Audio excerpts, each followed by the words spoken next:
Rich Lowry, thanks for being here. Thanks so much. Thank you. It was fun. It was very enlightening. I do not tweet. I don't understand anything about why people do that. And I have many copies of the National Review, including the one with Trump, no Trump, no Trump. I do not understand exactly why our country has become so partisan that people are not actually thinking about what is best for the country as a whole. And this bothers me unbelievably because I don't understand why people cannot get together and actually create an environment where the will of the people and the things that will be best for this country can actually happen. I'm an independent conservative. I don't like what's happening right now at all, and I'm wondering if you have any solutions. No. No, I don't. I'm not against partisanship. I think it's inevitable. It's just built into our system, and it goes back to the very beginning. Although the founders are very skeptical of parties, they immediately became part of parties. I do think we are in a slightly disturbing place now. And we've become more partisan in part because there's been this ideological sorting of the two parties, where there used to be a major conservative wing, as you alluded to, the Democratic Party, and a major moderate wing in the Republican Party, and that's basically they've both gravitated to the other side, so that they're both kind of ideological pure parties. And then some of the technological and media changes that we've alluded to play a part. Certainly, folks who've been in the Senate a long time say people are playing to the cameras and playing to the crowd in a way they didn't before, which makes it harder for things to get done. But really big things, I think our country still comes together. Something that's proven hugely controversial, and is another factor that plays into the Trump phenomenon. The bailout with the financial crisis. Both parties they got together and they did it because they just had to. So I still think really big things that we have to do, we can get together and do. Maybe that's too wishful, but I still think that's true. You made a reference early in the interview on the issue of the building of the Mexican wall to cutting off the job magnet. Can you explain what kind of policy initiatives you sort of put in place in order to affect that?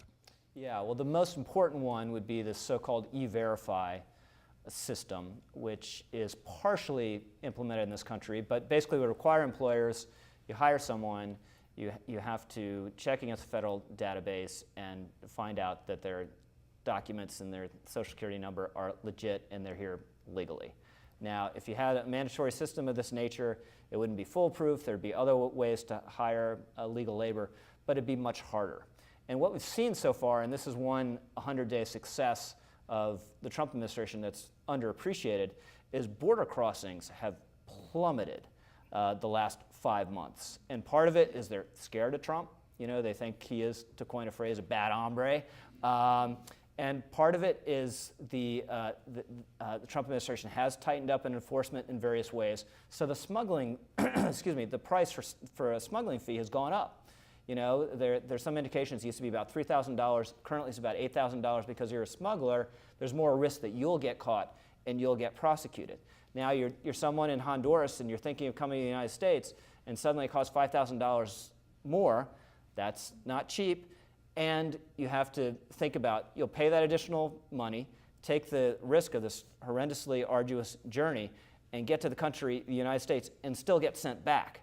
So suddenly the incentives entirely changed. And I think that this is, there are folks on the other side of the immigration debate than I am, who basically portray illegal immigration as inevitable. It's not. These are people who are making a cost-benefit calculation.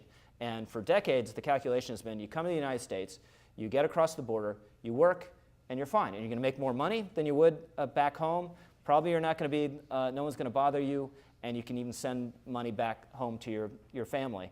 And Trump has thrown that all up into to doubt, and therefore we've seen a reduction in illegal immigration. And just to ramble on here, what I would ultimately like to see E-Verify system, some other things, entry-exit tracking system for visa overstays, because that's about half of the legal population now are people who came legally on visas and overstay.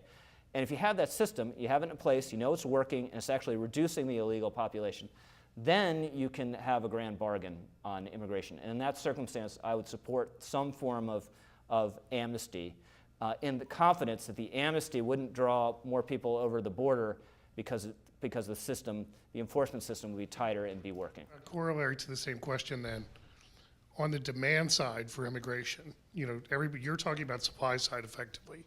Why would these people come here? Why don't we ever talk about the demand side, which is, look, all of these people are doing jobs that nobody else wants, supposedly. I think that Donald Trump could easily testify to the fact that no one's gonna mow the grass or wash the dishes in the kitchen in Mar-a-Lago who is a citizen, or at least it would be rare to see. I think if you went to places like the Hamptons, for instance, you would clearly see that, and I have. Why is there no discussion, and this should be a conservative point, I would think too, about raising the wages of these jobs enough that American citizens want to take them? I agree with you entirely, and this is something we've been saying at National Review for quite a long time now. And again, there are people who consider illegal immigration inevitable who just say that those jobs will go wanting. There'd be no way to hire anyone. But if you're conservative and you believe in market economics, market's clear. And if you have a job that you need to be done and you can't hire anyone at a certain wage, guess what? You pay them more. And this is where you were talking, Doug, about kind of the failure of Bushism and Bush economics. I do think folks like I am are pretty inclined to traditional Republican economics, do have to have a note of modesty and humility here, where it didn't work out particularly well in the Bush years. And I think what you can look at with Trump, if you squint just right and see the theory kind of makes sense. Let's do some traditional Republican things, deregulating, tax reform, to try to increase growth. At the same time, you focus on that bottom layer of the labor market that's really been hurt, that hasn't felt any of this long recovery. Have a growth kind of tighten up the labor market, and also increasing the demand for job. At the same time, you reduce the competition of labor coming from overseas in the form of illegal immigration and in the form of outsourcing. And if you do all those things, maybe you get kind of the wage growth that Trump has talked about. Now, does he understand this theory the way I just set it out? I don't know. Does he have the discipline or the rest of the party on his side enough to actually follow through on it? I sort of doubt. But that's a different economic approach than Republicans have typically taken that I think makes some sense. The one other element to that makes it so complicated, if we're honest, is also not just the corporation and the wages they pay, but then also the cost of that chicken when it finally gets to the supermarket, and what we pay for it at the supermarket. And in fact, when I was at the Journal, I had a team of reporters once during one of the Bush administrations. It was a period where there were a bunch of symbolic INS raids being done because whichever president was, Bush president was getting beaten up on not having been strong enough on immigration. So there were a bunch of kind of symbolic raids during a off-cycle election year to try to deal with that issue. And one of them was in Georgia, in this little town in the middle of nowhere, where a chicken plant had been in this place for 50 or 60 years, long time, family-owned operation. And it was worked 100% by Hispanic laborers and by almost certainly 100% undocumented illegal folks, illegally in the United States. And so there was a big raid there. Also, the guy had not supported President Bush's candidate for the owner of the plant had been on the wrong side of a Senate race before that too. That may have been an element of this. But this big raid is done, and it was one of these incredibly ugly affairs where it gets out of control, and all of these people are fleeing from their homes and out of the plant itself and into the woods, and the Catholic mission is coming out and trying to coax people out again. It's just this incredibly ugly, messy scene.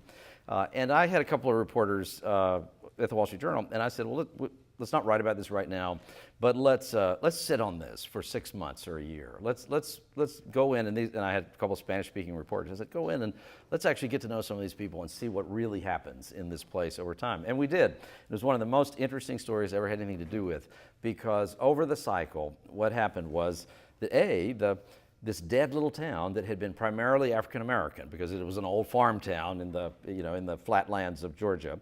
It was primarily African American, very poor population. They had once worked in the chicken plant back in the 40s and the 50s, but then had slowly moved away from that work, in part because the wages were so low in their minds and the work was so unpleasant. Undocumented workers had begun filtering in. The town had kind of died economically, but with the Hispanic workers coming in, well, somebody opened up a bodega, and then somebody else opened a little grocery store. And then it turned out there was a subset of those workers who were actually from this very specific Mayan population in Guatemala, who had sort of come as a group. They weren't really Mexicans, didn't speak Spanish. So there was a store for them. So the town had actually come back to life because of all of this activity. But now all these people are scattered, and then the presumed economic thing happens. The company realized, well, we got to raise wages. We got to get the legal workers to come in. And so they raised wages substantially within a week of all this. And all of a sudden you have a bunch of American citizens, all African American, a few whites coming into the plant and taking these jobs. Now then, though, within a very short period of time, you have a whole lot of people quitting, saying, even for $10 an hour, I'm not doing that work. That is terrible. So they begin to filter away. Then the company, it still doesn't have enough workers, and so they get HB1 visas, and all of a sudden they bring in a large contingent of Hmong people, Vietnamese descendants, they were able to get a special dispensation sort of visa to bring in this other group of workers who are legal but are willing to work at these very low wages.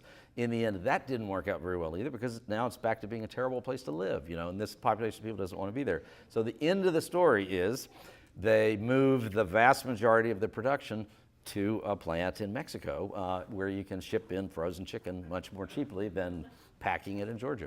And so the whole thing is enormously complicated. At each of those leverage points where you can change it, enormously complicated. You made character the basic concern for Mr. Trump, but you alluded to another, which to me is equally concerning, and that's competence. We don't have competent people. The advisors that you described, Bannon is not competent in the mechanics of running things. Jared may be very good in what he does in real estate, but he's not prepared for this. We have a State Department where there aren't very many people in the lower level jobs, and this goes trickling down. And I can see Mr. Trump learning how to be president, but I can't see how we're going to change that competence problem, where the dynamic is going. Do you have any insights on this? Yeah, well, I agree with most of that. None of these people have been in government. Jared, I don't know him, but apparently very effective in real estate and a decent guy from what everyone says. But what qualifies him to be effectively the Secretary of State, which he is, and then a lot of these positions just aren't filled. I think kind of the hopeful scenario is what you saw with Michael Flynn, right? It's customary in the United States government, at least for a national security advisor, to last a month. He lasted less than that, and that was a very good thing, because he never should have been selected for that job in the first place.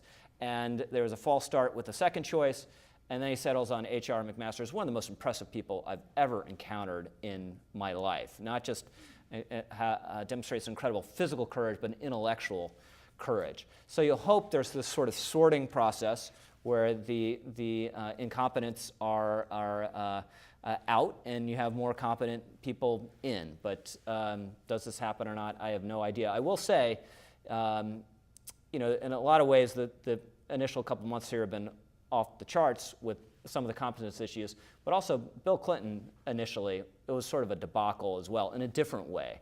So it's a job that no one truly is prepared for, and you hope the learning on the job you alluded to takes place. Just like being a mother. There you go, yeah.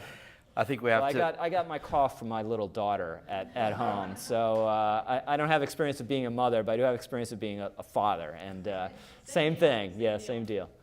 Rich, thanks for coming. That Thanks was so really much. great. Thank you. Appreciate it.